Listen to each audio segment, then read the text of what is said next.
نور على نور. السلام عليكم ورحمة الله وبركاته. الحمد لله رب العالمين، وصلى الله على نبينا محمد وعلى آله وأصحابه أجمعين، أما بعد. اللهم رب اشرح لي صدري ويسر لي أمري واحلل عقدة من لساني يفقه قولي. سبحانك لا علم لنا إلا ما علمتنا إنك أنت العليم الحكيم. اللهم رب زدنا علما نافعا وعملا متقبلا ورزقا حلالا طيبا.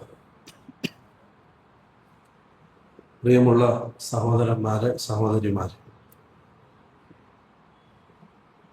നമ്മുടെ ഇന്ന് ഇൻഷാ അല്ലാഹ് ഇവിടെ ചർച്ച ചെയ്യുന്നത് മനുഷ്യൻ അവൻ്റെ ജീവിതത്തിൽ അനിവാര്യമായും ശ്രദ്ധിക്കേണ്ട, അനുവർത്തിക്കേണ്ട മര്യാദകളെ സംബന്ധിച്ചാണ്, ആദാബുകളെ സംബന്ധിച്ചാണ്. കാരണം മനുഷ്യൻ ഒരു സാമൂഹിക ജീവിയാണ്. മനുഷ്യനെ കൊണ്ട് ഒരിക്കലും ഒറ്റക്ക് താമസിക്കാൻ സാധ്യമല്ല. ആ മനുഷ്യൻ്റെ ജീവിതത്തിൻ്റെ വ്യത്യസ്ത മേഖലകളിലും വ്യത്യസ്ത സന്ദർഭങ്ങളിലും മറ്റു സഹജീവികളോട് പെരുമാറുകയും അവരുടെ കൂടെ ജീവിക്കുകയും ചെയ്യേണ്ടവരാണ് മനുഷ്യർ. ഒറ്റക്കൊരു ജീവിതം എന്ന സങ്കല്പം മനുഷ്യനില്ല, അത് സാധ്യവുമല്ല. അള്ളാഹു അങ്ങനെയാണ് മനുഷ്യന്റെ പ്രകൃതത്വത്തെ സൃഷ്ടിച്ചിരിക്കുന്നത്. ഒന്നില്ലെങ്കിൽ മറ്റൊരാളിലേക്ക് ആശ്രയക്കാരനാണ്. അപ്പം അതുകൊണ്ട് തന്നെ മനുഷ്യന്റെ ഇടപാടുകളിലും അവൻ്റെ സ്വഭാവത്തിലും പെരുമാറ്റത്തിലും സഹജീവികളോടുള്ള ആ മനുഷ്യന്റെ ഇടപാടിൽ എങ്ങനെയായിരിക്കണം ഉന്നതമായ രൂപം എന്ന് ഇസ്ലാം വരച്ചു കാട്ടിയിട്ടുണ്ട്, പഠിപ്പിച്ചിട്ടുണ്ട്. എല്ലാ മേഖലയിലും ഇസ്ലാം ഒരു അദബ്, മര്യാദ പഠിപ്പിക്കുന്നു.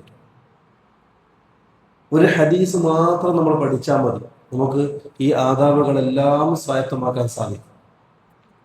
ഇമാം മുസ്ലിം റിപ്പോർട്ട് ചെയ്യുന്ന തമീമുദ്ദാരി റളിയല്ലാഹു അൻഹുവിന്റെ അതിശ്രദ്ധേയമായ ഒരു ഹദീസ്, റസൂലുള്ളാഹി സ്വല്ലല്ലാഹു അലൈഹി വസല്ലം തങ്ങൾ പറയാൻ, അദ്ദീനു അൻ-നസീഹ, ദീൻ എന്ന് പറയുന്നത് ഗുണകാംക്ഷയാണ്. എല്ലാ ഉന്നതമായ, എല്ലാ നല്ലതായ ഗുണങ്ങളും ആദാബുകളും മര്യാദകളും സ്വഭാവങ്ങളും അടങ്ങിയതാണ് ദീൻ എന്ന് പറയുന്നത്, അല്ലേ? ദീനിന്റെ പ്രത്യേകതയും അതാണ്. ദീൻ എന്ന് പറഞ്ഞാൽ എന്താ? നമുക്ക് മനസ്സിലാകുന്ന നല്ലൊരു എളുപ്പ ഭാഷയിൽ പറഞ്ഞാൽ ദീൻ എന്ന് പറഞ്ഞാൽ മനുഷ്യന് ദുനിയാവിൽ ജീവിക്കാൻ ആവശ്യമായി വരുന്ന സകല കാര്യങ്ങളും നിർദ്ദേശം നൽകുന്ന ഒരു ജീവിത സംഹിത രേഖ. അതാണ് ദീനുൽ ഇസ്ലാം. ദീനുൽ ഇസ്ലാം ഇടപെടാത്ത ഒരു മേഖലയും മനുഷ്യനില്ല, എല്ലാ മേഖലയും. അതുകൊണ്ടാണല്ലോ സൽമാൻ അൽ ഫാരിസി റളിയല്ലാഹു അൻഹു മദീനയിൽ വെച്ച് ഒരു ജൂതൻ പണ്ഡിതനുമായി അദ്ദേഹം സംസാരിക്കുന്നതിനിടയിൽ ആ ജൂതൻ കളിയാക്കിക്കൊണ്ട് സൽമാൻ അൽ ഫാരിസി റളിയല്ലാഹു അൻഹുവിനോട് ചോദിച്ചു, നിങ്ങളുടെ റസൂല്, നിങ്ങൾ പറയുന്നുണ്ടല്ലോ ഈ ലോകം ഭരിക്കുന്ന, അല്ലെങ്കിൽ ചെങ്കോലില്ലാത്ത, കിരീടമില്ലാത്ത രാജാവാണ് റസൂലുള്ളാഹി സ്വല്ലല്ലാഹു അലൈഹി വസല്ലം, ഒരു രാജ്യം ഭരിക്കുന്ന രാജാവ്. എന്നിട്ട് ആ രാജാവ്, ഒരു ഭരണാധികാരി, വളരെ നിസാരമായ കാര്യങ്ങളാണോ നിങ്ങളെ പഠിപ്പിക്കുന്നത്? സാധാരണ ഓരോരോ കാറ്റഗറി അനുസരിച്ച് രാജാവ്, ഒരു രാജ്യം ഭരിക്കുന്ന രാജാവ് ചർച്ച ചെയ്യുന്ന കാര്യങ്ങൾ മാത്രമാണോ നിങ്ങളെ പ്രവാചകൻ പഠിപ്പിക്കുന്നത്? നിസാരമായ ചെറിയ ചെറിയ കാര്യങ്ങളൊക്കെയാണല്ലേ പഠിപ്പിക്കുന്നത് എന്ന് പറഞ്ഞ് കളിയാക്കിയപ്പോ സൽമാൻ ഫാരിസ് റളിയല്ലാഹു അൻഹു തിരിച്ചു പറയുന്നൊരു മറുപടിയുണ്ട്. അദ്ദേഹം പറഞ്ഞു, അതെ, എൻ്റെ റസൂൽ സല്ലല്ലാഹു അലൈഹി വസല്ലം എന്നെ പഠിപ്പിച്ചത് നിങ്ങൾ ഏത് കൈ കൊണ്ട് ഭക്ഷണം കഴിക്കണം, ബാത്റൂമിൽ എങ്ങനെ ഇരിക്കണം, മലമൂത്ര വിസർജന ശേഷം എങ്ങനെ ശുദ്ധീകരിക്കണം, ഏത് കൈ കൊണ്ട് ശുദ്ധീകരിക്കണം എന്ന് വരെ എൻ്റെ റസൂലുള്ളാഹി സ്വല്ലല്ലാഹു അലൈഹി വസല്ലം നിങ്ങൾ പഠിപ്പിച്ചു തന്നിട്ടുണ്ട്. അതായത് ജീവിതത്തിന്റെ തുടക്കം മുതൽ അവസാനം വരെ ഒരു മനുഷ്യന്റെ ദൈനംദിന ജീവിതത്തിൽ ഉണ്ടാകുന്ന, സംഭവിക്കുന്ന എല്ലാ മേഖലയിലും ഇസ്ലാം ഇടപെട്ടിട്ടുണ്ട്, ഇല്ലേ? നമ്മൾ ആലോചിച്ച് നോക്കിയാൽ മതി. ഒരു മനുഷ്യന്റെ ജീവിതം എല്ലാ മേഖലയിലും, പാല് കുടിക്കുന്ന കുട്ടി മുതൽ വൃദ്ധനായി വീട്ടിലിരിക്കുന്ന വയോവൃദ്ധന് വരെ അവരുടെ ജീവിതത്തിൽ പാലിക്കേണ്ട മര്യാദകൾ വരെ റസൂലുള്ളാഹി സ്വല്ലല്ലാഹു അലൈഹി വസല്ലം പഠിപ്പിച്ചു തന്നിട്ടുണ്ട്. അതിന് ഉദാഹരണമാണ് ഇമാം മുസ്ലിം ഉദ്ധരിക്കുന്ന തമീമുദ്ദാരി റളിയല്ലാഹു അൻഹുവിന്റെ ഹദീസ്. ആ എല്ലാ മേഖലയും ചർച്ച ചെയ്യുക എന്ന് പറയുന്നത് പ്രയാസമാണ്. എങ്കിലും വളരെ അത്യാവശ്യമായി നമ്മൾ ശ്രദ്ധിക്കേണ്ട പാലിക്കേണ്ട ചില കാര്യങ്ങൾ നമുക്ക് ഇൻഷാ അല്ലാഹ് ഇന്ന് പഠിക്കാം. അതിൽ ഈ ഹദീസിൽ റസൂലുള്ളാഹി സ്വല്ലല്ലാഹു അലൈഹി വസല്ലം തങ്ങൾ പറഞ്ഞു, അദ്ദീനു അൻ-നസീഹ, ദീൻ ഗുണകാംക്ഷയാണ്. അപ്പോൾ സഹാബകൾ ചോദിച്ചു, ഖുൽനാ ലിമൻ യാ റസൂലല്ലാഹ്, ആർക്കാണ് ഗുണകാംക്ഷ, ആരോടുള്ള മര്യാദയാണ്? റസൂലുള്ളാഹി സ്വല്ലല്ലാഹു അലൈഹി വസല്ലം തങ്ങൾ പറഞ്ഞു, ലില്ലാഹ്, ഒന്നാമതായ അല്ലാഹുവിനോട്, നമ്മളെ സൃഷ്ടിച്ച് പരിപാലിക്കുന്ന ഖാലിഖായ റബ്ബിനോട് മഖ്ലൂഖായ നമുക്ക് ചില ആദാബുകളുണ്ട്, ചില മര്യാദകളുണ്ട് അല്ലെ? റബ്ബിനോട് നമ്മൾ ചില മര്യാദകൾ കാണിക്കേണ്ടതുണ്ട്.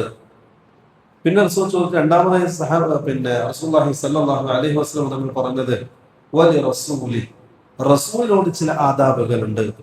നമ്മുടെ നേതാവായ, സ്വർഗത്തിലും ദുനിയാവിലും നമ്മളെ നയിക്കുന്ന നമ്മുടെ ഹബീബായ റസൂലുള്ളാഹി സ്വല്ലല്ലാഹു അലൈഹി വസല്ലമയോടും നമുക്ക് ചില മര്യാദകളുണ്ട്. പിന്നെ ചോദിച്ചു റസൂലുള്ളാഹിനോട് പിന്നെ ആരാണ്? റസൂലുള്ളാഹി സ്വല്ലല്ലാഹു അലൈഹി വസല്ലം തങ്ങൾ പറഞ്ഞു, വലി കിതാബി, അള്ളാഹുവിന്റെ കിതാബിനോടും ചില മര്യാദകളുണ്ട്. കാരണം ഖുർആൻ എന്ന് പറയുന്നത് അള്ളാഹു ഇറക്കിയത് ഹുദൻ ലിൽ മുത്തഖീൻ, മുത്തഖീങ്ങൾക്ക് മാർഗദർശനമായിട്ടാണ് പരിശുദ്ധ ഖുർആൻ ഇറക്കിയിട്ടുള്ളത്. നമ്മുടെ കിതാബാണ്, നമ്മുടെ മാർഗനിർദ്ദേശിയാണ്. അതുകൊണ്ട് തന്നെ ആ കിതാബിനോടും നമുക്ക് ചില ആദാബുകളും മര്യാദകളും ഉണ്ട്. പിന്നെ ചോദിച്ചു പിന്നെ ആരോടാണ്? അപ്പൊ പറഞ്ഞു, വലി അഇമ്മത്തിൽ മുസ്ലിമീൻ, മുസ്ലിം ഭരണാധികാരികളോട്. ദുനിയാവിൽ രണ്ട് വിലായത്താണ്. ദുനിയാവിൽ രണ്ട് തരം വിലായത്താണ് അല്ലാഹു സുബ്ഹാനഹു തആല സംവിധാനിച്ചത്. ഒന്ന് വിലായത്തുൽ കുബ്ര എന്ന് പറഞ്ഞാൽ ഒരു രാജ്യം ഭരിക്കുന്ന രാജാവ്, അത് മുസ്ലിം രാജ്യമാണെങ്കിൽ ആ മുസ്ലിം ഭരണാധികാരികളോട് അവിടെ താമസിക്കുന്ന ജീവിക്കുന്ന പ്രജകൾക്ക് ചില ആദാബുകളും മര്യാദകളും ഉണ്ട്. ഒന്ന്.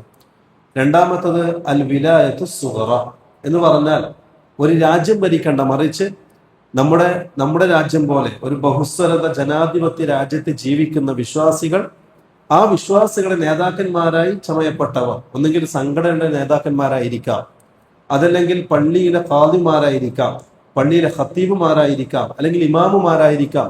അങ്ങനെയാണല്ലോ, ഒരു നാട്ടിൽ ഒരു മഹല്ലുണ്ടാവും, ആ മഹല്ലിൽ ഒരു ഖാദി ഉണ്ടാവും, മഹല്ലിൽ ഒരു ഖത്തീബ് ഉണ്ടാവും, മഹല്ലിൽ ഒരു ഉസ്താദ് ഇമാമും ഉണ്ടാവും. ആ മുസ്ലിമീങ്ങൾ അവരുടെ ദൈനംദിന ജീവിതത്തിൽ ആവശ്യമായി വരുന്ന ദീനിന്റെ മസലകളിൽ അവരാരെ സമീപിക്കുക? പള്ളി മഹല്ലിനെ അല്ലേ? ആ മഹല്ലിൽ ഖാദി ഇടപെടും, അതല്ലെങ്കിൽ അടുത്ത ഇമാം ഖത്തീബ് ഇടപെടും. അപ്പൊ അതിനൊരു വിലായത്തു സുഗ്റ എന്നാണ് റസൂലുള്ളാഹി സ്വല്ലല്ലാഹു അലൈഹി വസല്ലം ഹദീസിൽ നിന്നും പണ്ഡിതന്മാരെ പഠിപ്പിക്കുന്നത്. അപ്പൊ നമ്മുടെ നാട്ടിലെ മഹല്ലില് ആ ഇമാമിനോടും ആ പള്ളിയിലെ ഖത്തീബിനോടും ആ പള്ളി ഭാരവാഹികളോടും നമ്മളെ നയിക്കുന്ന മറ്റുള്ളവരോടും നമുക്ക് ചില ഉത്തരവാദിത്തങ്ങളും ചില ആദാബുകളും ഉണ്ട്. പിന്നെ റസൂലുള്ളാഹി സ്വല്ലല്ലാഹു അലൈഹി വസല്ലം തങ്ങൾ പറഞ്ഞു, വഅമ്മത്തുൽ മുസ്ലിമീൻ, മുസ്ലിം പൊതു സമുദായത്തിനോട് നമുക്ക് ചില ബാധ്യതകളുണ്ട്. അവരാരൊക്കെപ്പെട്ടു? ഒന്ന്, നമ്മുടെ മാതാപിതാക്കൾ തുടക്കം, പിന്നെ നമ്മുടെ മക്കൾ, പിന്നെ നമ്മുടെ ഭാര്യമാരാണെങ്കിൽ ഭർത്താക്കന്മാർ, പിന്നെ കൂട്ടുകുടുംബങ്ങൾ, പിന്നെ അയൽവാസികൾ, പിന്നെ ആദർശ സുഹൃത്തുക്കൾ. ഇവരോടൊക്കെ എന്തുണ്ട്? നമുക്ക് ചില ആദാബുകളും മര്യാദകളും ഉണ്ട്. അപ്പോൾ ദീനുൽ ഇസ്ലാം ഈ ഒറ്റ ഹദീസ് മതി. ദീൻ മനുഷ്യന്റെ തുടക്കം മുതൽ അവസാനം വരെയുള്ള, അടുക്കള മുതൽ അന്താരാഷ്ട്രം വരെയുള്ള സകല കാര്യങ്ങളിലും ഇസ്ലാം ഇടപെടുന്നുണ്ട്. അവിടെ പാലിക്കേണ്ട മര്യാദകൾ ഇസ്ലാം പഠിപ്പിക്കുന്നുമുണ്ട്. അപ്പോൾ വളരെ പ്രധാനപ്പെട്ട ചില കാര്യങ്ങൾ നമുക്ക് ഇൻഷാ അല്ലാഹ് ഇന്ന് പഠിക്കാം. അതിലൊന്നാമത്തത് ലില്ലാഹ്, അള്ളാഹുവിനോടുള്ള മര്യാദ, അള്ളാഹുവിനോടുള്ള ആദാബ്. എന്താ അള്ളാഹുള്ള ആദാബുകൾ?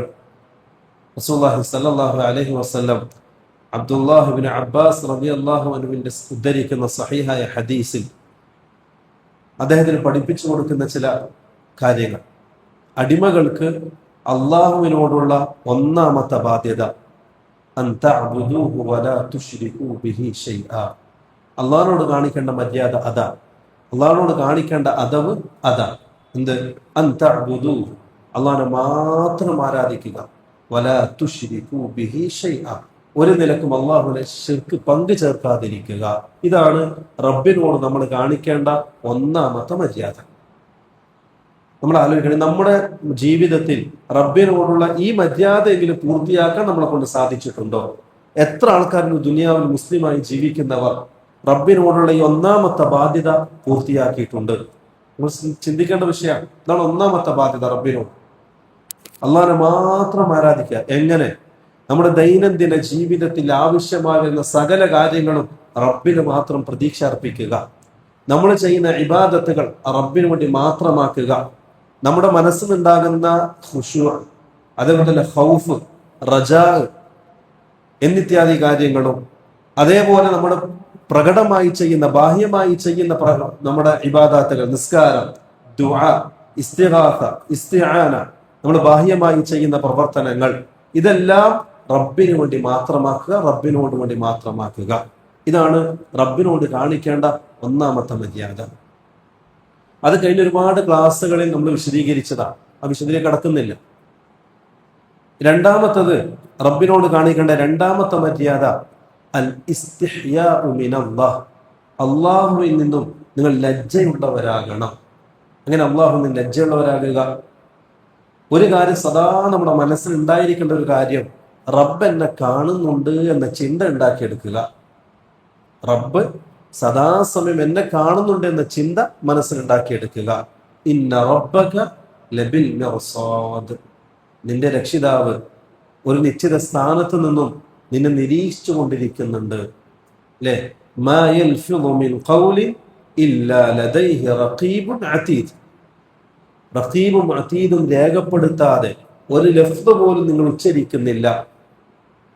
അതേപോലെ തന്നെ നമ്മുടെ രഹസ്യ ജീവിതം മുഴുവനും അള്ളാഹു കണ്ടുകൊണ്ടിരിക്കുന്നുണ്ട്, കേട്ടുകൊണ്ടിരിക്കുന്നുണ്ട്. അപ്പൊ ആ രഹസ്യ ജീവിതത്തിൽ അള്ളാഹിന്റെ മുന്നിൽ ലജ്ജയുള്ളവനാകുക. എങ്ങനെ ലജ്ജയുള്ളവനാകുക? രഹസ്യ ജീവിതം നന്നാക്കുക, രഹസ്യ ജീവിതത്തിൽ അള്ളാഹുവിനെ സൂക്ഷിക്കുക. അള്ളാഹു കാണുമ്പോ അള്ളാഹിന്റെ മുന്നിൽ മാന്യനാകുക, ജനങ്ങളെ മുന്നിൽ മാന്യനാകുക, ജനങ്ങളെ മുന്നിൽ നല്ല മുത്തഖിയാകുക. എന്നാൽ രഹസ്യ ജീവിതത്തിൽ റബ്ബുമായി മാത്രം കണ്ടുമുട്ടുന്ന സന്ദർഭത്തിൽ നമ്മൾ അള്ളാഹുവിനോട് ലജ്ജ ഇല്ലായ്മ ചെയ്യുന്ന രൂപത്തിൽ നമ്മുടെ രഹസ്യ ജീവിതം മോശമാക്കുക. അത് പാടില്ലാത്തതാണ്. സൗബാൻ റളിയല്ലാഹു അൻഹു റസൂലുള്ളാഹി സ്വല്ലല്ലാഹു അലൈഹി വസല്ലം തങ്ങളുടെ പ്രിയപ്പെട്ട ശിഷ്യന, റസൂലുള്ളാഹിക്ക് ഖിദ്മത്ത് ചെയ്യുന്ന ഖാദിമ സൗബാൻ റളിയല്ലാഹു അൻഹു. അദ്ദേഹം പറയുന്ന ഒരു ഹദീസിൽ കാണാം, സഹീഹായ ഹദീസാണ്. റസൂലുള്ളാഹി സ്വല്ലല്ലാഹു അലൈഹി വസല്ലം തങ്ങൾ പറഞ്ഞു, ഇന്നി ലഅഅലമു അഖ്വാമൻ. എനിക്ക് ചില വിഭാഗങ്ങളെ അറിയാം, ചില ജനങ്ങളെ അറിയാം. ആ ജനങ്ങൾ നാളെ പരലോകത്ത് വരുമ്പോൾ ഒരുപാട് അമലുകൾ ചെയ്തവരായിട്ടായിരിക്കും പരലോകത്തേക്ക് വരിക. ഒരുപാട് തഹജ്ജുദുകൾ ഉണ്ടാവും, ഒരുപാട് തിലാവത്തുൽ ഖുർആൻ ഉണ്ടാവും. എല്ലാ ദിവസവും 5 നേരം പള്ളിയിൽ ചെന്ന് ജമാഅത്തായി നമസ്കരിച്ചിട്ടുണ്ടാവും. റമളാനിൽ പരിപൂർണമായി നോമ്പെടുത്തിട്ടുണ്ടാവും. ഹജ്ജും സകാത്തും ഉംറയും ഒരുപാട് പ്രാവശ്യം ചെയ്തിട്ടുണ്ടാവും. നല്ല മനുഷ്യനായിരിക്കും, സമൂഹത്തിൽ മുത്തഖിയാണെന്ന് രേഖപ്പെടുത്തപ്പെട്ട മനുഷ്യനായിരിക്കും. പക്ഷെ അങ്ങനെയുള്ള ആ മനുഷ്യൻ നാളെ പരലോകത്തെത്തുമ്പോൾ അള്ളാഹു അവന്റെ നന്മകളൊക്കെ കാറ്റിൽ പറത്തുന്ന ധൂളികളെ പോലെയാക്കി തട്ടിത്തെറിപ്പിച്ച് കളയും. അള്ളാഹു ഒന്നും സ്വീകരിക്കൂല. ഈ സഹാബാക്കൾ ചോദിച്ചു റസൂലുള്ളാഹി തങ്ങളോട്, ജല്ലിഹിം ലനാ യാ റസൂലല്ലാഹ് ലിഅല്ലാ നകൂന മിൻഹും. അവരാരാണെന്ന് റസൂൽ എന്ന് പറഞ്ഞതാ, നമ്മൾ ആ കൂട്ടത്തിൽ പെടാതിരിക്കാൻ. അവർ റസൂലുള്ളാഹി സ്വല്ലല്ലാഹു അലൈഹി വസല്ലം തങ്ങൾ പറഞ്ഞു, അവർ നിങ്ങൾ ഖുർആൻ പാരായണം ചെയ്യുന്നത് പോലെ ഖുർആൻ പാരായണം ചെയ്യുന്നവരാണ്, നിങ്ങൾ നിസ്കരിക്കുന്നത് പോലെ അവർ നിസ്കരിക്കുന്നവരാണ്, നിങ്ങളുടെ കൂട്ടത്തിൽപ്പെട്ടവരാണ്. പക്ഷേ വഇദാ ഖലൗ ഇൻതഹകു മഹാരിമല്ലാഹ്, അവർ രഹസ്യ ജീവിതത്തിലേക്ക് വന്നാൽ, ആരും കാണുന്നില്ല എന്നൊരു ചിന്ത അവർക്കുണ്ടായാൽ, അവരവരുടെ വീട്ടിൽ അല്ലെങ്കിൽ അവരുടെ റൂമിൽ വേറെ ആരും എന്നെ കാണുന്നില്ല, എന്നെ ശ്രദ്ധിക്കുന്നില്ല, അതാണ് നമ്മുടെ രഹസ്യ ജീവിതം. ആ രഹസ്യ ജീവിതത്തിലേക്ക് അവർ കടന്നാൽ ഖലൗ ഇൻതഹകു മഹാരിമല്ലാഹ്, അള്ളാഹുവിന്റെ പരിധികൾ അവർ ലംഘിക്കും. അവിടെ ഹറാമുകൾ കാണും, അവിടെ ഹറാമുകൾ കേൾക്കും, അവിടെ ഹറാമുകൾ ചെയ്യും, അവിടെ ഹറാമുകൾ സംസാരിക്കും. ആരും കാണുന്നില്ല എന്ന ചിന്തയോടുകൂടി അങ്ങനെയുള്ളവരാണ് ഈ പറയപ്പെട്ട കൂട്ടരെന്ന് റസൂലുള്ളാഹി സ്വല്ലല്ലാഹു അലൈഹി വസല്ലം തങ്ങൾ പഠിപ്പിക്കുകയാണ്. അപ്പോ നമ്മുടെ രഹസ്യ ജീവിതം നന്നാക്കണം, റബ്ബിനോട് ലജ്ജയുള്ളവരാകണം. റസൂലുള്ളാഹി സ്വല്ലല്ലാഹു അലൈഹി വസല്ലം തങ്ങൾ പറഞ്ഞല്ലോ, നിങ്ങൾ റബ്ബിനോട് ലജ്ജ കാണിക്കുന്നവരാകണം. റബ്ബ് എല്ലാ സുഖ സൗകര്യങ്ങളും നമുക്ക് നൽകി, എല്ലാ നിഅ്മത്തുകളും നൽകി. എന്റെ റബ്ബിന് വേണ്ടി ആവശ്യപ്പെട്ടത് ഒറ്റൊരു കാര്യം, ഏതാത്? അൻ തഅ്ബുദൂഹു വലാ തുശ്രികൂ ബി ശൈഅ, എന്നെ മാത്രം ആരാധിക്കണം, ശിർക്ക് ചെയ്യാൻ പാടില്ല. റബ്ബ് ഇത്രയും ആനുകൂല്യങ്ങൾ നൽകിയിട്ടും അത് ലംഘിക്കാത്തവർ, അവർ റബ്ബിനോട് ലജ്ജയില്ലാത്തവരാണ്. അവർ ലജ്ജയുള്ളവരാകണം. ഇതാണ് രണ്ടാമത്തെ റബ്ബിനോട് കാണിക്കേണ്ട അദബ്. പിന്നീട് ഇതുമായി ബന്ധപ്പെട്ട ഒരുപാട് കാര്യങ്ങൾ നമ്മൾ വിശദീകരണത്തിൽ കടക്കേണ്ട ആവശ്യമില്ല. രണ്ടാമതായി വലി റസൂലി, അള്ളാഹിന്റെ റസൂലിനോടുള്ള ആദാബുകൾ. ഇത് നമ്മൾ വളരെ ശ്രദ്ധയോടെ കേൾക്കണം. കാരണം നമ്മുടെ നാട്ടിൽ രണ്ട് കൂട്ടരുണ്ട്. ഒന്ന്, റസൂലുള്ളാഹി തങ്ങളോടുള്ള ആദാബിൽ, മര്യാദയിൽ അതിര് കവിഞ്ഞവർ. എങ്ങനെ അതിര് കവിയ? റസൂലിനോട് കാണിക്കേണ്ട മര്യാദ ചെയ്ത് അതിര് കവിഞ്ഞ് റസൂലിനെ മഅബൂദാക്കുന്ന അവസ്ഥയിലെത്തി, റസൂലിനെ ആരാധിക്കുന്ന അവസ്ഥയിലേക്ക് എത്തി. അത് പാടില്ല. രണ്ടാമത്തെ വിഭാഗം, റസൂലിനോട് കാണിക്കേണ്ട മര്യാദ ഒന്നും ചെയ്യാതെ നമ്മളെപ്പോലെ സാധാരണ ഒരു മനുഷ്യനാക്കി റസൂലിനെ തള്ളുകയും ചെയ്തു. ഒരുപാട് വീഴ്ച വരുത്തി റസൂലിനോട് കാണിക്കേണ്ട മര്യാദകളിൽ, വീഴ്ച വരുത്തി. എന്നാൽ അഹ്ലുസുന്നത്തി വൽ ജമാഅ രണ്ടിനും ഇടയിലാണ്. അവര് റസൂലിനോട് കാണിക്കേണ്ട മര്യാദകളിൽ വീഴ്ച വരുത്തൂല, റസൂലിനോട് കാണിക്കേണ്ട മര്യാദകളിൽ അതിര് കവിയുകയും ഇല്ല. ചെയ്യേണ്ടത് സഹാബാക്കൾ കാണിച്ചതുപോലെ അവർ ചെയ്യും. ഇതാണ് അഹ്ലുസുന്നത്തി വൽ ജമാഅത്തിന്റെ പ്രത്യേകത. ഞാൻ പറയാൻ കാരണം, റസൂലിനോടുള്ള ഈ അദബിലും മര്യാദയിലും നമ്മുടെ നാട്ടിൽ രണ്ട് വിഭാഗമുണ്ട്. ഒരു കൂട്ടർ എന്ത് ചെയ്തു? റസൂലിനെ പുകഴ്ത്തി, ഒരുപാട് പുകഴ്ത്തി. ആ പുകഴ്ത്തിന്റെ ഭാഗമായി റസൂല് പഠിപ്പിക്കാത്ത പലതും അവർ ചെയ്തു കൂട്ടി. റസൂലിനെ സംബന്ധിച്ച് അള്ളാഹുവോ അള്ളാഹിന്റെ റസൂലോ സഹാബാക്കളോ പറയാത്ത കള്ള കഥകൾ അവരുണ്ടാക്കി. എന്നിട്ട് അത് വലിയൊരു മഹത്വമായി പറഞ്ഞു നടന്നു. അതിന്റെ ആവശ്യമുണ്ടോ റസൂലുള്ളാഹിക്ക്? ഇല്ല. റസൂലിനെ സംബന്ധിച്ച് അള്ളാഹു അള്ളാഹിന്റെ റസൂൽ എങ്ങനെ പരിചയപ്പെടുത്തിയോ അങ്ങനെ വിശ്വസിക്കുക, എങ്ങനെ സ്നേഹിക്കാൻ പറഞ്ഞു അങ്ങനെ സ്നേഹിക്കുക, എങ്ങനെ പെരുമാറാൻ പറഞ്ഞു അങ്ങനെ പെരുമാറുക, എങ്ങനെയാണോ മര്യാദ കാണിക്കാൻ പഠിപ്പിച്ചത് ആ മര്യാദ നമ്മൾ പാലിക്കുക. അതിന് കവിയേണ്ട ആവശ്യമില്ല. കാരണം സഹാബാക്കൾ ജീവിക്കുന്ന മാതൃകയാണ് റസൂലിനോടുള്ള ആദാബിലും മര്യാദയിലും സ്നേഹത്തിലും. രണ്ടാമതൊരു കൂട്ടർ എന്ത് ചെയ്തു? റസൂല് നമ്മളെ പോലെ സാധാരണ ഒരു മനുഷ്യനാക്കി. ഒരു മഹബത്തുമില്ല, പ്രത്യേകമായ ഒരു സ്നേഹമോ പ്രത്യേകമായ ഒരു ആദരവോ ബഹുമാനമോ ഒന്നും അവരുടെ മനസ്സിലില്ല. സാധാരണ ഒരു മനുഷ്യൻ, ഒരു പ്രസ്ഥാനത്തിന്റെ നേതാവിനെ പോലെ, അല്ലെങ്കിൽ ഒരു പ്രസ്ഥാന സംഘടനയുടെ സെക്രട്ടറിയോ പ്രസിഡന്റിനെയും പോലെ ഒരു നേതാവിനെ പോലെ മാത്രം അവർ കണ്ടു. അതും പാടില്ലാത്തതാണ്. അവർ ഒരുപാട് വീഴ്ച വരുത്തി. അഹ്ലുസുന്ന രണ്ടിനും ഇടയിലാണ്. എങ്ങനെ റസൂലിനെ സ്നേഹിക്കണം, എങ്ങനെ മര്യാദ കാണിക്കണം, അത് ജീവിക്കുന്ന മാതൃകയാണ് സഹാബാക്കളുടെ ജീവിതം. ഒരുപാട് ഉദാഹരണങ്ങൾ റസൂലിന്റെ സ്നേഹത്തിന്റെയും റസൂലിനോടുള്ള മഹബത്തിന്റെയും ആദരവിന്റെയും ഒരുപാട് ഉദാഹരണങ്ങൾ സഹാബാക്കളുടെ ജീവിതത്തിൽ നമ്മൾ കാണുന്നതാണ്.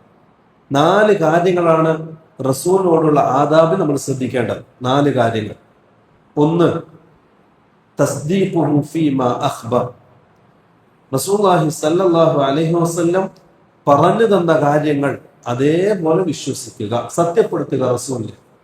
അതാണ് തസ്ദീഖുഹു ഫീമാ അഖ്ബർ. റസൂലിന്റെ മര്യാദയാണ്. ഒന്ന്, തസ്ദീഖുഹു ഫീമാ അഖ്ബർ. റസൂലുള്ളാഹി സ്വല്ലല്ലാഹു അലൈഹി വസല്ലം നമുക്ക് പറഞ്ഞു തന്ന കാര്യങ്ങളെ അതേപടി നമ്മൾ സത്യപ്പെടുത്തുക. എന്തൊക്കെ കാര്യങ്ങൾ റസൂൽ പറഞ്ഞു തന്നത്? ഒരുപാടുണ്ട് അല്ലേ? പണ്ഡിതർ അതിന് 3ആയി തരംതിരിച്ചു. ഒന്ന്, കഴിഞ്ഞ കാലഘട്ടത്തിലെ സംഭവങ്ങൾ. ഏതുപോലെ? ബനൂ ഇസ്രായേലിന്റെ സംഭവം, മുമ്പ് കഴിഞ്ഞ പ്രവാചകന്മാരുടെ സംഭവങ്ങൾ, ഇത്യാദി കാര്യങ്ങൾ. അത് അതേപോലെ വിശ്വസിക്കുക. രണ്ടാമത്തത്, റസൂലുള്ളാഹി തങ്ങളുടെ കാലഘട്ടത്തിൽ നടന്ന സംഭവങ്ങൾ. ഏതുപോലെ? ഇസ്രാ മിഅ്റാജ് പോലെ. അത് റസൂലുള്ളാഹി തങ്ങളുടെ ജീവിതകാലത്ത് ഉണ്ടായ ചില മുഅ്ജിസാത്തുകൾ പോലെ. ചന്ദ്രൻ പിളർന്ന സംഭവം, ഒട്ടകവും പശുവും റസൂൽ സംസാരിച്ച സംഭവം പോലെ. അദാബുൽ ഖബർ, അവ ഖബറിൽ മനുഷ്യ ശിക്ഷിക്കപ്പെടുന്ന റസൂൽ അറിഞ്ഞതുപോലെ. റസൂലിന്റെ വിരലിനിടയിലൂടെ ശുദ്ധജലം ഒഴുകിയതുപോലെ. ഇതൊക്കെ റസൂലിന്റെ കാലഘട്ടത്തിൽ നടന്ന ചില സംഭവങ്ങൾ റസൂൽ അറിയിച്ചു തന്നതാണ്. അതും അതേപോലെ സത്യപ്പെടുത്തുക. മൂന്നാമത്തത്, ഇനി ഭാവിയിൽ വരാനിരിക്കുന്ന റസൂൽ അറിയിച്ചെന്ന കാര്യങ്ങൾ അത് സംഭവിക്കുമെന്ന് അതേപോലെ നമ്മൾ എന്ത് ചെയ്യുക, സത്യപ്പെടുത്തുക. ഇതാണ് തസ്ദീഖുഹു ഫീമാ അഖ്ബർ. റസൂലുള്ളാഹി തങ്ങൾ അറിയിച്ചതുപോലെ നമ്മൾ എന്ത് ചെയ്യുക, സത്യപ്പെടുത്തുക. ഈ വിഷയത്തിൽ ഒരുപാട് ആൾക്കാർ പേച്ചു പോയിട്ടുണ്ട്. തുടക്കം മുഅ്തസിലാക്കൾ എന്ത് ചെയ്തു?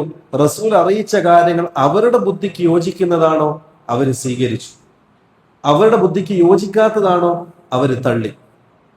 ഒരു കാലഘട്ടത്തിൽ കഴിഞ്ഞു പോയ ഒരു ബിദ്അഈ പ്രസ്ഥാനം, ആ ബിദ്അഈ പ്രസ്ഥാനത്തിന്റെ ചാബല്യങ്ങൾ പേറി നടക്കുന്ന ഇന്നത്തെ പല സമുദായങ്ങളും അവരെന്ത് ചെയ്തു? അതേ സമ്പ്രദായം അവർ ഏറ്റെടുത്തു.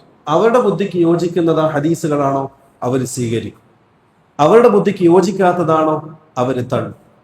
നഊദു ബില്ലാഹ്, അല്ലാഹു കാക്കട്ടെ. അത് റസൂലിനോടുള്ള അദബിൽ, മര്യാദയിൽ ഒന്നാമത്തിന്റെ ലംഘനമാണ്. റസൂൽ അറിയിച്ച കാര്യങ്ങളെ അത് സഹീഹായി സ്ഥിരപ്പെട്ടതാണോ, അത് സത്യപ്പെടുന്ന നമ്മൾ ബാധ്യസ്ഥരാണ്.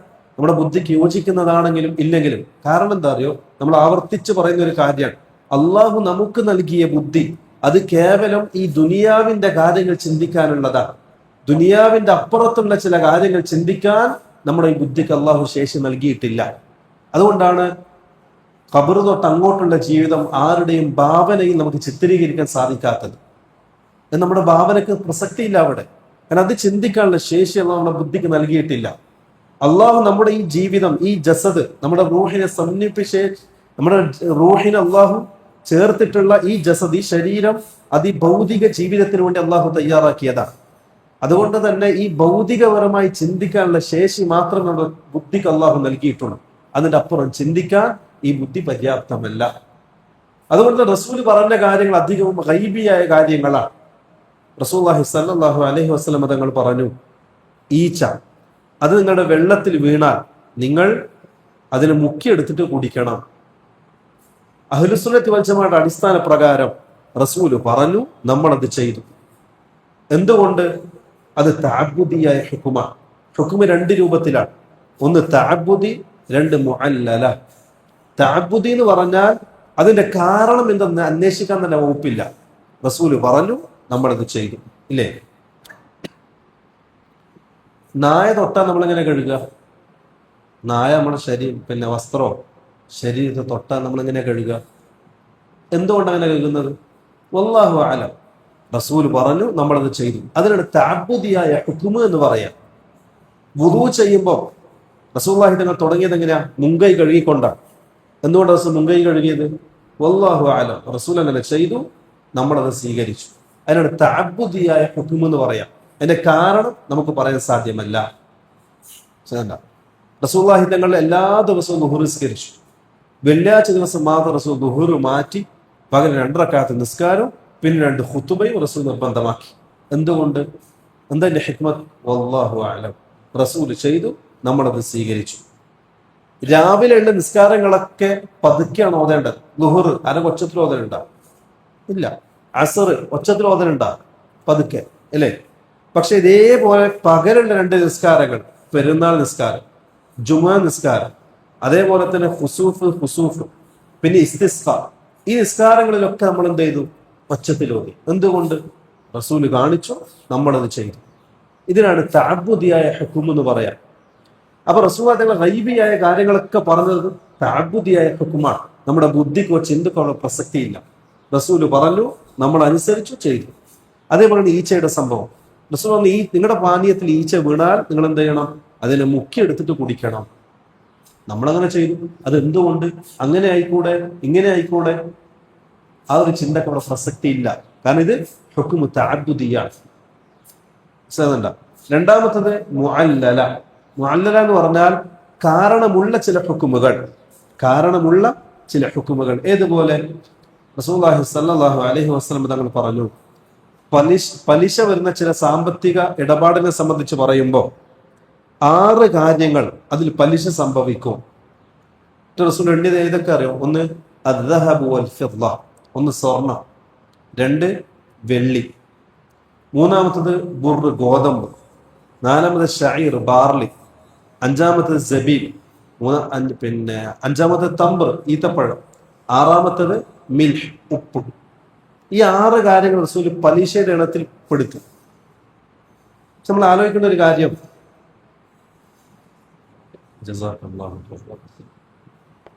നമ്മൾ ആലോചിക്കേണ്ട ഒരു കാര്യം, ഈ 6 കാര്യങ്ങളുണ്ടല്ലോ, റസൂലുള്ളാഹിയുടെ കാലത്ത് ഏറ്റവും കൂടുതൽ ഉപയോഗിച്ച വസ്തുവാണ് സ്വർണവും വെള്ളിയും. നമ്മുടെ കറൻസി റസൂലുള്ളാഹിയുടെ കാലത്ത് ഉണ്ടാ ഇല്ല. അന്ന് ഈ കറൻസിക്ക് പകരം ഉപയോഗിച്ചത് സ്വർണ്ണ നാണയം, വെള്ളി നാണയം. അതുകൊണ്ട് റസൂൽ എന്ത് ചെയ്തു? സ്വർണവും വെള്ളിയും പറഞ്ഞു. അത് ഹുക്മു മുഅല്ലല, കാരണമുള്ള ഹുക്കുമാണ്. അതുകൊണ്ട് നമ്മൾ എന്ത് ചെയ്തു? ഇന്ന് ആ വെള്ളിക്കും സ്വർണത്തിനും പകരം ഉപയോഗിക്കുന്ന കറൻസിക്ക് എന്ത് ചെയ്തു? സകാത്ത് നിർബന്ധമാക്കി. അതേപോലെ ആ കറൻസിക്ക് പലിശ എന്ന ഹുക്മു വരികയും ചെയ്തു. ഇതാണ് ഹുക്മു മുഅല്ലല എന്ന് പറഞ്ഞു, കാരണമുള്ള ഹുക്കം. മനസ്സിലാകുന്നുണ്ടോ? അപ്പൊ നമ്മൾ ചിന്തിക്കേണ്ട കാര്യം, റസൂലുള്ളാഹി തങ്ങൾ പറഞ്ഞ തഅബ്ബുദിയായ ഹുക്മുകളൊക്കെ നമ്മുടെ ബുദ്ധിക്ക് സ്ഥാനമില്ലാതെ അത് അംഗീകരിക്കുകയും വിശ്വസിക്കുകയും ചെയ്യുക എന്നുള്ളത് നമ്മൾ ബാധ്യസ്ഥരാണ്. ഇതാണ് ഒന്നാമത്തത്. രണ്ടാമത്തത് തഅതുഹു ഫീമാ അമർ, റസൂലുള്ളാഹി തങ്ങൾ കൽപ്പിച്ച കാര്യങ്ങളൊക്കെ അനുസരിക്കുക. റസൂൽ കൽപ്പിച്ചതാണോ അനുസരിക്കുക. അതൊരു പക്ഷെ നമ്മുടെ കാലഘട്ടത്തിന് യോജിക്കാത്തതായിരിക്കാം, ഒരുപക്ഷെ നമ്മുടെ നാട്ടിന്റെ സമ്പ്രദായത്തിനോട് യോജിക്കാത്തതായിരിക്കാം, നമ്മുടെ ഇഷ്ടത്തിനും താല്പര്യത്തിനും യോജിക്കാത്തതായിരിക്കാം. അതിനൊന്നും അവിടെ ഒരു പ്രസക്തിയില്ല. റസൂല് കൽപ്പിച്ചതാണോ അത് അതേപടി അനുസരിക്കുക. നിങ്ങളൊരു കാര്യം മനസ്സിലാക്കണം, റസൂല് കൽപ്പിച്ച കാര്യങ്ങൾ, അതിന്റെ പ്രത്യേകത എന്താ അറിയോ? റസൂല് കൽപ്പിച്ച കാര്യങ്ങൾ അത് ഏത് കാലഘട്ടത്തിലും ഏത് സ്ഥലത്തിലാണെങ്കിലും കാലിക പ്രസക്തമാണ്. ഒരു പ്രശ്നം ഇതിലുണ്ടായിട്ടില്ല എവിടെ. ഇപ്പൊ റസൂല് കൽപ്പിച്ച കാര്യങ്ങൾ എന്ത് ചെയ്യുക? അതേപോലെ അനുസരിക്കുക. അതും റസൂലുള്ളാഹിയുടെ മര്യാദകളിൽ പെട്ടതാണ്. മൂന്നാമത്തത്, റസൂലുള്ളാഹി സ്വല്ലല്ലാഹു അലൈഹി വസല്ലം നിരോധിച്ച കാര്യങ്ങൾ, പാടില്ല എന്ന് പറഞ്ഞ കാര്യങ്ങൾ, അത് ജീവിതത്തിൽ നിന്നും പാടെ ഒഴിവാക്കുക. ഇജ്തിനാബു മാ നഹാ അൻഹു വസജർ, റസൂല് നമ്മുടെ ജീവിതത്തിൽ നിരോധിച്ച കാര്യങ്ങൾ ജീവിതത്തിൽ നിന്ന് പാടെ ഒഴിവാക്കുക. നാലാമത്തത് അല്ലാ യുഅ്ബദല്ലാഹു ഇല്ലാ ബിമാ ശറഅ, റസൂല് നിയമമാക്കി തന്നതിലൂടെ അല്ലാതെ നമ്മൾ അള്ളാഹുവിനെ ആരാധിക്കാൻ പാടില്ല. അതായത് ഇബാദത്തുകൾ അത് റസൂല് കാണിച്ചത് പോലെ ആയിരിക്കണം. നമ്മുടെ വക ഒന്നും കൂട്ടാനുമില്ല കുറക്കാനുമില്ല. നമ്മൾ ചെയ്യുന്ന എല്ലാ ഇബാദത്തും അത് റസൂല് കാണിച്ചതുപോലെ ആയിരിക്കണം. അതാണ് റസൂൽ കാണിക്കേണ്ട ഏറ്റവും വലിയ മര്യാദ. അതുകൊണ്ട് ഇമാം മാലിക് റഹ്മത്തുള്ളാഹി അലൈഹി പറഞ്ഞത്, ആരെങ്കിലും റസൂല് കാണിക്കാത്ത പഠിപ്പിക്കാത്ത ഒരു ഇബാദത്തിന്റെ അടിസ്ഥാനത്തിൽ ഒരാൾ ചെയ്താൽ ഒരു പ്രവർത്തനം, അതേതായാലും പുണ്യം കിട്ടുമെന്ന് പ്രതീക്ഷിച്ചുകൊണ്ട് റസൂല് പഠിപ്പിക്കാത്ത, റസൂല് കാണിക്കാത്ത, റസൂലിന്റെ ചര്യയിലില്ലാത്ത ഒരു പ്രവൃത്തി ഒരാൾ ചെയ്താൽ അയാളുടെ വാദം റസൂലുള്ളാഹി തങ്ങളുടെ റിസാലത്തിൽ വഞ്ചന കാണിച്ചു എന്നുള്ളതാണ്. നമ്മൾ എന്ത് പറയേണ്ടി വരും? റസൂൽ നമ്മളെ ചതിച്ചിട്ട് പോയതാണ്. റസൂൽ ഈ ഉമ്മത്തിനോട് സത്യസന്ധത പുലർത്താതെ, ഈ ഉമ്മത്തോട് അമാനത്ത് പൂർത്തീകരിക്കാതെ നമ്മളൊക്കെ വഞ്ചിച്ചു പോയതാണ്. കാരണം ഇത്രയും നല്ല അമലുണ്ടായിട്ട് റസൂൽ ഇത് പഠിപ്പിക്കാതെ പോയി എന്ന് പറയേണ്ടി വരും. ഇത് പറയാൻ പറ്റുമോ? പറയാൻ പറഞ്ഞാൽ ദീൻ ഇസ്ലാം പുറത്താണ്. റസൂൽ അമാനത്ത് പൂർത്തീകരിച്ചിട്ടില്ല എന്ന് പറഞ്ഞാൽ മനസ്സിലാകുന്നുണ്ട? അപ്പൊ ഇതാണ് നാലാമത്തെ കാര്യം. ഇതാണ് റസൂലിനോടുള്ള മര്യാദ.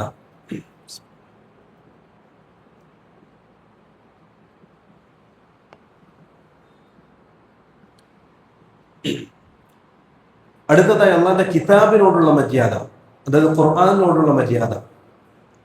ഞാൻ പറയുന്നതിന് മുമ്പ് നിങ്ങൾ ശ്രദ്ധിക്കേണ്ട, ചിന്തിക്കേണ്ട ഒരു കാര്യമുണ്ട്. ആരും വേദനിപ്പിക്കാനോ പ്രയാസപ്പെടുത്താനോ അല്ല, മറിച്ച് ചിന്തിച്ചിട്ട് നമ്മുടെ ജീവിതം നന്നാക്കാൻ. ഇത്രയും വയസ്സിനിടയിൽ നമ്മൾ എത്ര പ്രാവശ്യം അള്ളാഹുവിന്റെ കലാം അർത്ഥം അറിയണമെന്നില്ല, തജ്വീദോടുകൂടി മുഴുവനായി എത്ര പ്രാവശ്യം ഓതി പൂർത്തീകരിക്കാൻ നമ്മൾക്കൊണ്ട് സാധിച്ചിട്ടുണ്ട് നമ്മൾ ആലോചിക്കേണ്ട വിഷയമാണ്. അറ്റ്ലീസ്റ്റ് സൂറത്ത് ഫാത്തിഹ എങ്കിലും അതിന്റെ അർത്ഥം അറിഞ്ഞുകൊണ്ട് ഓതാൻ നമ്മളെ കൊണ്ട് സാധിച്ചിട്ടുണ്ടോ അതൊക്കെ നമ്മൾ ചിന്തിക്കേണ്ട ഒരു വിഷയമാണ്. കാരണം ഖുർആൻ അത് നമ്മുടെ കലാം, അള്ളാഹു നമുക്ക് നൽകിയ, അള്ളാഹു നമ്മുടെ കിതാബാണ്, നമ്മുടെ മാർഗദർശിയാണ്. ആ ഖുർആൻ അത് ഇറങ്ങിയതുപോലെ തജ്വീദോടുകൂടി അർത്ഥം അറിഞ്ഞുകൊണ്ട് പാരായണം ചെയ്യാൻ നമുക്ക് എത്ര കണ്ട് സാധിച്ചിട്ടുണ്ട് എന്ന് നമ്മൾ ഓരോരുത്തരും വിലയിരുത്തണം. സ്വന്തത്തെ കുറ്റപ്പെടുത്തണം. നമുക്ക് ആവശ്യമായ ദുനിയാവിലെ സകല കാര്യങ്ങൾ നമ്മൾ നേടിയെടുക്കുന്നുണ്ട്. സാമ്പത്തികമായാലും വിദ്യാഭ്യാസമായാലും ദുനിയാവിന്റെ മറ്റു സൗകര്യങ്ങളായാലും നമുക്ക് ആവശ്യമുള്ളതാണോ അത് നമ്മൾ അധ്വാനിച്ച് നേടിയെടുക്കുന്നുണ്ട് എങ്കിൽ അതിനേക്കാൾ അനിവാര്യമായ പരിശുദ്ധ ഖുർആനിന്റെ പഠനം, പരിശുദ്ധ ഖുർആനിന്റെ തിലാവത്ത്, പരിശുദ്ധ ഖുർആനിന്റെ അർത്ഥം പഠിക്കാൻ നമ്മൾ എത്ര കണ്ട് സമയം കൊടുത്തിട്ടുണ്ട്, എത്ര അതിനുവേണ്ടി തയ്യാറായിട്ടുണ്ട്, നമ്മൾ സ്വന്തം വിലയിരുത്തേണ്ട ഒരു കാര്യമാണ് അല്ലേ? പണ്ഡിതന്മാർ പറഞ്ഞത് ഖുർആനോട് നമ്മുടെ മര്യാദ ഒന്ന് അൽ ഹിഫ്ളു ബി കിതാബില്ലാഹ്, അള്ളാഹിന്റെ കിതാബ് മനനം ചെയ്യുക, ഹിഫ്ള് ചെയ്യുക. എത്ര കണ്ട് സാധിക്കുന്നോ അത്രയും ഹിഫ്ളാക്കുക. ഹാഫിലുകൾക്ക് ചില്ലറ സ്ഥാനമൊന്നുമല്ല. റസൂലുള്ളാഹി സ്വല്ലല്ലാഹു അലൈഹി വസല്ലം ഉഹദ് യുദ്ധത്തിന് ശേഷം ഉഹദിന്റെ രണഭൂമിയിൽ ഒരുപാട് മയ്യത്തുകൾ ഷഹീദിന്റെ മയ്യത്തുകൾ ചിതറിക്കിടന്നു. 72ഓളം സഹാബാക്കളാണ് ഉഹദിൽ ഷഹീദായത്. ഉഹദിന്റെ രണഭൂമിയിൽ ഇങ്ങനെ ചിതറിക്കിടക്കുകയാണ്. റസൂലുള്ളാഹി സ്വല്ലല്ലാഹു അലൈഹി വസല്ലം ഉഹദ് മലയുടെ മുകളിൽ നിന്ന് അബൂബക്കറിന്റെയും ഉമറിന്റെയും കൂടെ താഴേക്ക് ഇറങ്ങി വന്നു. എന്നിട്ട് പറഞ്ഞു, ഉഹദിൽ ഷഹീദായ ശുഹദാക്കളെ ദഫൻ ചെയ്യാൻ വേണ്ടി കൽപ്പിച്ചു. സഹാബാക്കൾ ഒരുപാട് പേര് മുറിവെറ്റ് വീണവരുണ്ട്, ശരീരം മുഴുവനും ചോരയിൽ കുളിച്ച് കിടക്കുന്നവരുണ്ട്. അതിനിടയിൽ സഹാബാക്കൾ ഉഹദിന്റെ മലഞ്ചരോട് ചേർന്ന് ആ ശുഹദാക്കൾക്ക് വേണ്ടി ഖബറിടം ഉണ്ടാക്കി. അവരുടെ ആൾബലം കുറവ് കൊണ്ടും സമയമില്ലാത്തത് കൊണ്ടും ഒരു ഖബറിൽ തന്നെ ലഹദ് എന്നാണ് പറയാം, ഒരു ഖബർ കുഴിച്ചിട്ട് 2 സൈഡിലും മറമാടുക. ലഹദ് നമ്മുടെ നാട്ടിൽ ഷക്കാണ്, നേരെ കുഴിച്ചിട്ട് നേരെ ഇടുക. പക്ഷെ അറബ് നാട്ടിലൊക്കെ ലഹദാണ്. ലഹദ് എന്ന് പറഞ്ഞാൽ നേരെ കുഴിക്കും, സൈഡോട്ട് അറ പോലെ ആക്കിയിട്ട് സൈഡോട്ട് മയ്യത്ത് വെക്കും. ആ രൂപത്തിൽ ഖബറുകൾ ഉണ്ടാക്കി വെക്കാൻ വേണ്ടി മയ്യത്തൊക്കെ അവര് ഒരുമിച്ച് കൂട്ടി ശുഹദാക്കൾ. അപ്പൊ സഹാബാക്കൾ ചോദിച്ചു റസൂലുള്ളാഹി തങ്ങളോട്, ആരെയാണ് ആദ്യം നമ്മൾ ഖബറിലേക്ക് എടുത്തു വെക്കേണ്ടത്? റസൂലുള്ളാഹി സ്വല്ലല്ലാഹു അലൈഹി വസല്ലം ശുഹദാക്കൾക്കിടയിൽ മഹത്വം കൽപ്പിക്കാൻ റസൂൽ പറഞ്ഞത്, ആ കൂട്ടത്തിൽ ആരാണ് കൂടുതൽ ഖുർആൻ ഹിഫ്ള് ചെയ്തത് അവരെ നിങ്ങൾ മുന്തിക്കുക. കാരണം അവർ അള്ളാഹിന്റെ അടുക്കൽ സ്ഥാനമുള്ളവരാണ്. അള്ളാഹിന്റെ കിതാബ് എത്രത്തോളം ഹിഫ്ള് ചെയ്യുന്നു അത്രയും സ്ഥാനം മനുഷ്യന് കൂടും റബ്ബിന്റെ അടുക്കൽ. അതുകൊണ്ട് നിങ്ങൾ അവരെ മുന്തിക്കുക. അങ്ങനെയായിരുന്നു സഹാബാക്കൾ ആ ശുഹദാക്കൾ ദഫൻ ചെയ്യുമ്പോൾ, മറവ് ചെയ്യുമ്പോൾ അവര് അതിനെ ക്രമീകരിച്ച്. അതിന്റെ അടിസ്ഥാനം ഖുർആന്റെ ഹിഫ്ള. നമ്മൾ പഠിക്കേണ്ട കാര്യം അള്ളാഹിന്റെ ഖുർആൻ നമ്മൾ ഹിഫ്ളാക്കണം, മനഃപ്പാഠം ചെയ്യണം. രണ്ടാമത്തത് അത്തിലാവത്തു ബി കിതാബില്ലാഹ്, അള്ളാഹിന്റെ കിതാബ് തിലാവത്ത്, പാരായണം ചെയ്യുക, ഓതുക. എങ്ങനെ ഓതുക? നമ്മുടെ ഇഷ്ടത്തിനനുസരിച്ചാണ് അല്ല, ഖുർആൻ ഇറക്കപ്പെട്ടതുപോലെ തജ്വീദോടുകൂടി പാരായണം ചെയ്യാൻ നമ്മൾ ശ്രദ്ധിക്കുക. തജ്വീദ് പഠിക്കണം. ഷെയ്ഖ് ഫൗസാനെ പോലെയുള്ള ആധുനികന്മാരെ മുഹക്കികളെ പണ്ഡിതന്മാരൊക്കെ പറയുന്നത് തജ്വീദ് പഠിക്കൽ വാജിബാണ്. കാരണം തജ്വീദ് ഖുർആൻ പാരായണത്തിന്റെ പൂർത്തീകരണമാണ്. അതില്ലാതെ നമുക്ക് എന്ത് ചെയ്യാൻ പറ്റില്ല, ഖുർആൻ ഓതാൻ കഴിയില്ല. അപ്പൊ തജ്വീദ് പഠിക്കൽ അനിവാര്യമാണ്. തജ്വീദോടുകൂടി ഖുർആൻ പാരായണം ചെയ്യുക. മൂന്നാമത്തത് അത്തദബ്ബുറു ബി കിതാബില്ലാഹ്, ഈ പാരായണം ചെയ്യുന്ന കാര്യങ്ങൾ ചിന്തിക്കുക, ആലോചിക്കുക. ഓരോ ആയത്തിങ്ങനെ ഈ അർത്ഥം അറിയാതെ ഓതുന്നുള്ള കാര്യമില്ല. ആ ഓതുന്ന ആയാത്തുകളുടെ അർത്ഥം ചിന്തിക്കുക. അത് ഏറ്റവും നല്ല പണി. എല്ലാം പഠിക്കാൻ നമുക്ക് ചിലപ്പോൾ സാധിച്ചൊന്നും വരില്ല. അതിന് ഏറ്റവും നല്ല പണി എന്താണ്? ഒഴിവിട്ടുന്ന സമയം, ദിവസത്തിൽ ഒരു സമയം ഖുർആന്റെ പരിഭാഷ വായിക്കാൻ വേണ്ടി മാറ്റി വെക്കുക. ഒരുപാട് ഉപകാരപ്പെടും. നാലാമത്തത് ആ ഖുർആനിൽ പറയപ്പെട്ട കാര്യങ്ങൾ ജീവിതത്തിൽ പ്രാവർത്തികമാക്കുക. ഇതാണ് ഖുർആനോടുള്ള നമ്മുടെ 4 മര്യാദകൾ.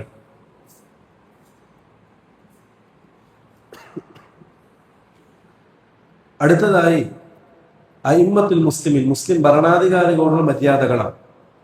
അത് നമുക്ക് ഏറെക്കുറെ ഒരുപാട് കാര്യങ്ങൾ അറിയുന്നതാണ്. പിന്നെ നമ്മുടെ നാട്ടിൽ അത് അത്യാവശ്യമല്ലാത്തത് കൊണ്ടും അത് വിശദീകരിക്കേണ്ടതില്ല.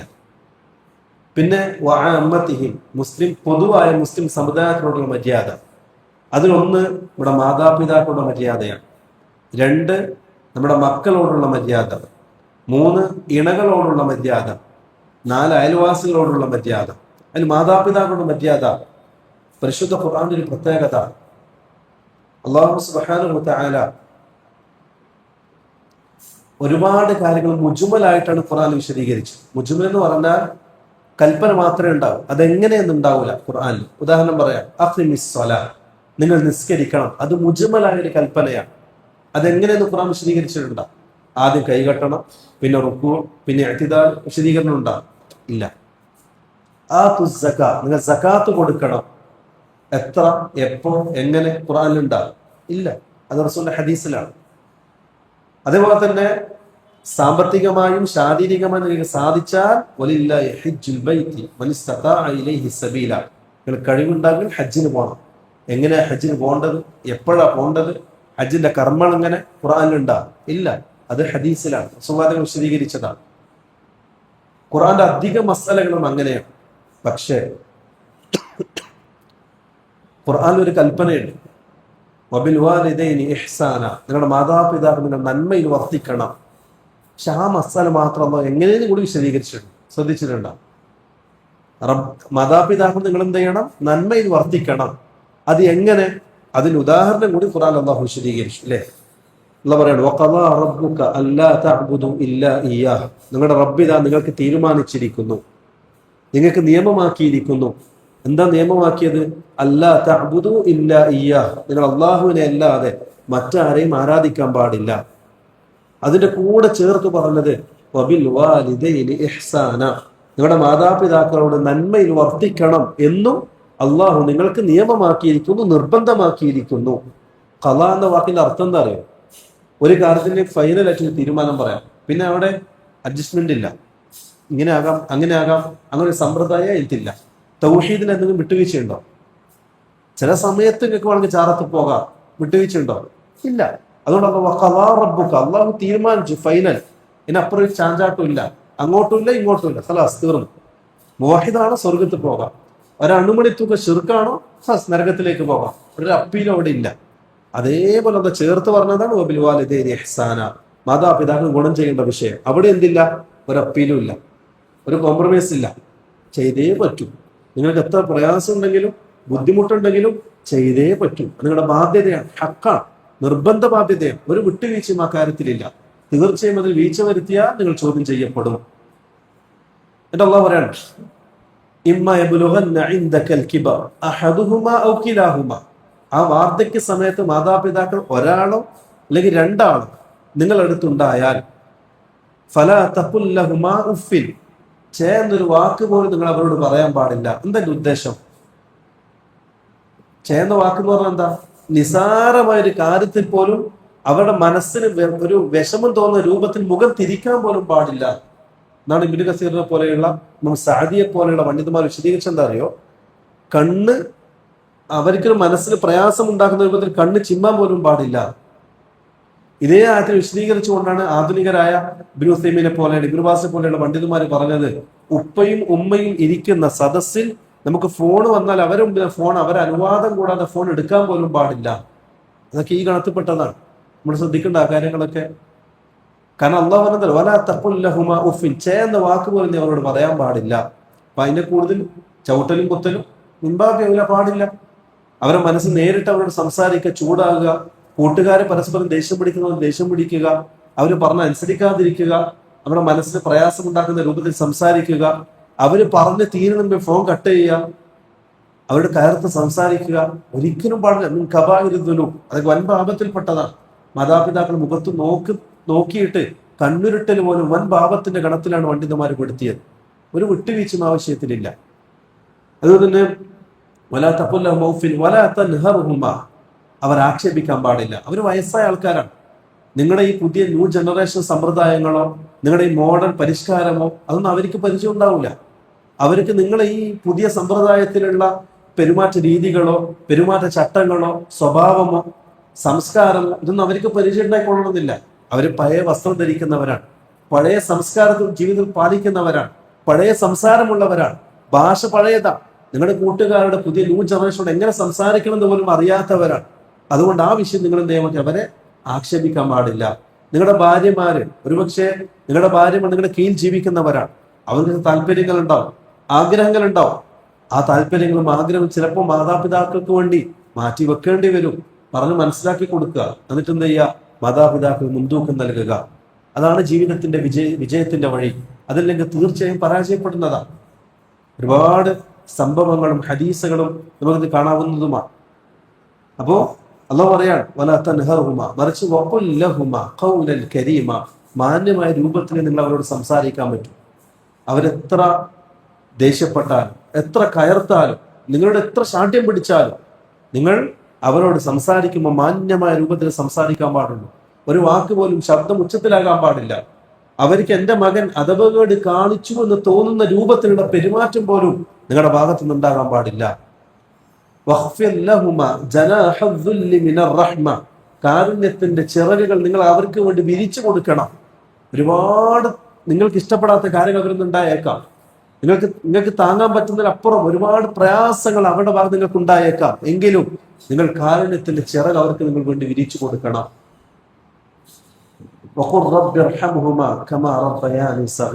അള്ളാഹു പരിശുദ്ധ ഖുർആനിൽ ദുആ ചെയ്യാൻ കൽപ്പിച്ച രണ്ട് കാര്യങ്ങളാണ്. റസൂലുള്ളാഹി തങ്ങളോട് ദുആ ചെയ്യാൻ കൽപ്പിച്ചതും എന്താണ് ദുആ ചെയ്യേണ്ടതെന്ന് പഠിപ്പിച്ചതുമായ രണ്ട് കാര്യങ്ങളാണ്. ഒന്ന്, റബ്ബി സിദ്നി ഇൽമാ, ഇൽമിന്റെ വർദ്ധന വേണ്ടി നീ ദുആ ചെയ്യണം. എങ്ങനെ? ഈ പറഞ്ഞതുപോലെ റബ്ബി സിദ്നി ഇൽമാ. എന്ത് ദുആ ചെയ്യണം, എങ്ങനെ ചെയ്യണം, അത് അള്ളാഹു പഠിപ്പിച്ചു. ഒന്ന്. രണ്ടാമത് മാതാപിതാക്കൾക്ക് വേണ്ടിയാണ്. റബ്ബേ, എന്നെ ചെറുപ്പത്തിൽ എന്നെ പരിപാലിച്ചതുപോലെ റബ്ബെ നീ അവരെ പരിപാലിക്കണേ റബ്ബെ എന്ന ദുആ അതേ വാക്കുകൊണ്ട് നീ എന്ത് ചെയ്യണം? മാതാപിതാക്കൾക്ക് വേണ്ടി ദുആ ചെയ്യണം. അള്ളാഹു കൽപ്പിച്ച രണ്ടാമത്തെ കാര്യം ഇതാ. അപ്പോ മാതാപിതാക്കളുടെ മര്യാദ അത് പറഞ്ഞാലും എഴുതിയാലും തീരാത്തതാണ്. അത്രയും കടപ്പാടും ബാധ്യതകളും നമുക്ക് നമ്മുടെ മാതാപിതാക്കളോടുണ്ട്. അബ്ദുല്ലാഹ് ബിൻ ഉമർ റളിയല്ലാഹു അൻഹു, അദ്ദേഹം ഹജ്ജിന്റെ സീസണിൽ ഹജ്ജ് കഴിഞ്ഞ് മത്താഫിൽ ഇങ്ങനെ ഇരിക്കുന്ന സമയം ഒരു മനുഷ്യൻ തന്റെ വൃദ്ധയായ മാതാവിനെ തോളിലേറ്റിക്കൊണ്ട് അബ്ദുല്ലാഹ് ബിൻ ഉമറിന്റെ സദസ്സിലേക്ക് വന്നു. ചിരിച്ചുകൊണ്ട് പറഞ്ഞു, അദ്ദേഹം ആത്മാഭിമാനത്തോടെ സന്തോഷത്തോടെ ചിരിച്ചുകൊണ്ട് അദ്ദേഹം പറഞ്ഞു, ഞാൻ യമനിൽ നിന്നാണ് വരുന്നത്. എൻ്റെ ഈ വൃദ്ധയായ മാതാവിന് യമനിൽ നിന്ന് തോളിലേറ്റ് നടന്നുകൊണ്ട് മക്കത്തും മദീനത്തും വന്ന് ഹജ്ജും ഉംറയും നിർവഹിച്ചു. അവസാനം ഞാനിത് യാത്ര തിരിക്കാൻ പോവാൻ നാട്ടിലേക്ക്. ഞാൻ എൻ്റെ ഉമ്മയോട് കാണിക്കേണ്ട മര്യാദകളൊക്കെ പൂർത്തിയാക്കിയില്ലേ, എൻ്റെ ഉമ്മയോട് കാണിക്കേണ്ട ബാധ്യതകൾ പൂർത്തിയാക്കിയില്ലേ എന്ന് ആത്മാഭിമാനത്തോടെ ചോദിച്ച ആ മനുഷ്യനോട് അബ്ദുല്ലാഹ് ബിൻ ഉമർ റളിയല്ലാഹു അൻഹു ചിരിച്ചുകൊണ്ട് പറഞ്ഞ മറുപടി, മോനെ, നിന്റെ ഉമ്മ നിന്നെ പ്രസവിക്കുമ്പോൾ സഹിച്ച വേദനയുടെ ഒരു അംശം പോലും നിന്റെ ജീവിതം ഈ ചെയ്തു കൂട്ടിയ നന്മകൾ കൊണ്ട് പൂർത്തീകരിക്കാൻ നിന്നെ കൊണ്ട് സാധിച്ചിട്ടില്ല എന്നാണ്. അപ്പൊ നമ്മൾ ആലോചിക്കണം എത്രത്തോളം ബാധ്യതകൾ നമുക്ക് ആ മാതാപിതാക്കൾ ഉണ്ട് എന്ന വിഷയം. അപ്പൊ ഇതാണ് മാതാപിതാക്കളുടെ മര്യാദകൾ. ഒരുപാട് ഹദീസുകളും ആയാത്തുകളും ഈ വിഷയം നമുക്ക് കാണാവുന്നതാണ്. ഇതാണ് മാതാപിതാക്കളുടെ മര്യാദകൾ. ബാക്കിയുള്ള ഇൻഷാ അല്ലാഹ് മര്യാദകൾ പിന്നീട് ഒരു ക്ലാസ് നമുക്ക് പഠിക്കാം. അല്ലാഹു നമ്മുടെ ഇൽമിലും സമയത്തിലും ആരോഗ്യത്തിലും സമ്പത്തിലും നല്ല ബറക്കത്ത് നൽകി അനുഗ്രഹിക്കട്ടെ. ഹാദാ വല്ലാഹു അഅലം വസല്ലല്ലാഹു അലാ നബിയിന മുഹമ്മദിൻ വഅലാ ആലിഹി വസഹ്ബിഹി വസല്ലം. അസ്സലാമു അലൈക്കും വറഹ്മത്തുള്ളാഹി വബറകാതുഹു.